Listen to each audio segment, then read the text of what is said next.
Hello friends, welcome back to Harshini channel. அனைவரும் நலமாகவும் சந்தோஷமாகவும் ஆரோக்கியமாகவும் இருப்பீங்கன்னு நான் நம்புகிறேன். இன்னைக்கு பார்த்தீங்க அப்படின்னா சேலம் போயிட்டு இப்போ தாங்க வரும். சேலம் போன பிளாக் உங்களுக்கு நாளைக்கு வரும். இன்னைக்கு வழியில் ஒரே சந்தை. அந்த காய்கறிகளை பார்த்தீங்கன்னா பச்சை பசேர்ந்து இருந்ததா, சரி முக்கால்வாசி கிருத்தியாக கொடுத்து விட்டுறா சமைச்சதை. இருந்தாலும் மனசு நம்மளுக்கு லேடிஸ்க்கு அந்த பச்சை பச்சையாக காய்கறி பார்த்தா வாங்கணும்னு ஒரு ஆசை. அதனால் அதெல்லாம் வாங்கிட்டு வந்திருக்கேன். என்னென்ன காய்கறி வாங்கினேன், எப்படி அரேஞ்ச் பண்ணுறேன்றதை பார்க்கலாம் வாங்க. இதெல்லாம் பிச்சு நல்லா ஆர்கனைஸ் பண்ணி வச்சாச்சுங்க. பாக்ஸ் எல்லாம் பார்த்தீங்கன்னா காய் தீர ஒன்று ஒன்றா வாஷ் பண்ணி எடுத்து வச்சுட்டு இருந்தேன். பார்த்தேன்னா சரி எல்லாமே வாஷ் பண்ணிட்டோம்னு நினச்சி பார்த்தா ஒரு பாக்ஸ் மட்டும் வாஷ் பண்ணாமல் இருந்தது. அதையும் சரி வாஷ் பண்ணி நம்ம எடுத்து வச்சுருவோம் அப்படின்னு எல்லாத்தையும் வாஷ் பண்ணி எடுத்து வச்சாச்சு. இப்போ இந்த கொத்தமல்லி மட்டும் நல்லா இப்படி கிள்ளி இதில் வச்சாச்சு. இது ஒரு நாளைக்கு தொகையில் கொத்தமல்லி கருவேப்பிலை தொகையில் நம்ம சேனலில் போட்டிருக்கேன் நிறைய உங்களுக்கு. அதனால் இது ரொம்ப நல்லது உடம்புக்கு. ஒரு நாளைக்கு இது செய்வோம் அப்படின்னு இந்த இதை இப்படி காம்போடே வச்சிடுறது. இப்படி பிச்சு வச்சாதான் அது என்னாகும்னா உங்களுக்கு இதில் கூட இடம் இருக்குது வச்சுக்கலாம். நிறைய கேப் இருக்கிறதுல நாங்கள் 2 பேர் தானேன்னு ரொம்ப வாங்க மாட்டாங்க. இதிலே பாருங்கள், கிருத்திகா அடிக்கடி சமையல் பண்ணி கொண்டு கொடுத்துருவோம். 2 பேருக்கு எதுக்கு சமைக்கிறேன்னு, குழம்பு ரசம் காயெல்லாம்.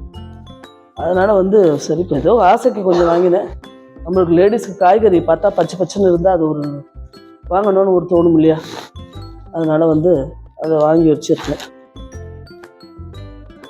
அடுத்தது பார்த்தீங்கன்னா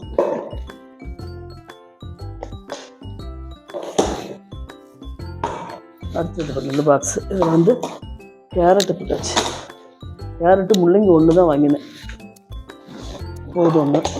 இதுலேயே கூட சவுச்சவு கொஞ்சோண்டு இருக்குது, இதில் கூட போட்டு வச்சிடலாம். அவ்வளோ வேப்ப இருக்குது, ஒன்று சவுச்சவும் இதிலே போட்டாச்சு, போட்டு மூடி வச்சாச்சு.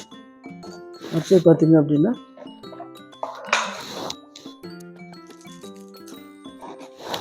இந்த இதெல்லாம் பிச்சுட்டு நம்ம போட்டுடணும். இல்லைன்னா இது மட்டும் ஒரு மாதிரி ஆகிடும். அதுக்கோசரம் தான். இப்போ இது கொஞ்சம் ஃப்ரீயாக இருக்கும். இது நல்லா முடியல. அடுத்து பார்த்தீங்கன்னா இது பாலக்குங்க. பாலக்கு சின்ன கட்டாக பார்த்து வாங்கினேன். ஏன்னா இதில் பாசிப்பருப்பு இதெல்லாம் போட்டு செய்கிறதுனால நல்லா இருக்கும்னு அழகாக ஆஞ்சி அங்கே வச்சுருந்தாங்க. சரி நாளைக்கு செஞ்சிடலாம் அப்படின்ட்டு இந்த பாலக்கு வாங்கிட்டு இருந்தேன். அடுத்தது இந்த பீன்ஸ் ரொம்ப வாங்க மாட்டாங்க.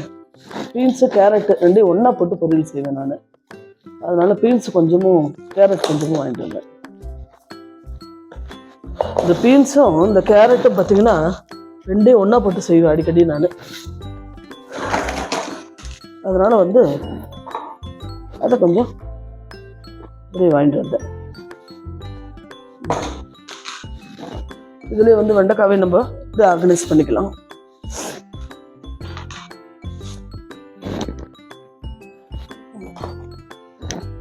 நிறைய இடம் இருக்குதுல்ல, இதுதான். ஆனால் இது கொஞ்சம் நல்லா சௌரியமாக தாங்க இருக்குது. ஆனால் இந்த பாக்ஸை என்ன பண்ணணும் நம்ம அப்படின்னா நல்லா அப்பப்போ அலம்பிக்கணும். ஒரு காயாக காலி ஆன உடனே மொத்தமாக அலம்புறதுன்னா அது ஒரு மாதிரி நல்லா நமக்கு ஒரு கஷ்டமாக இருக்கும். இவ்வளோ அலம்பணுமே அப்படின்னு இருக்கும்.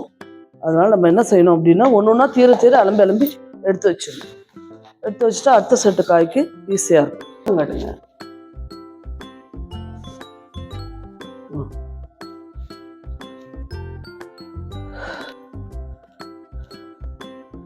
ஓகேங்களா? அவ்வளோதாங்க.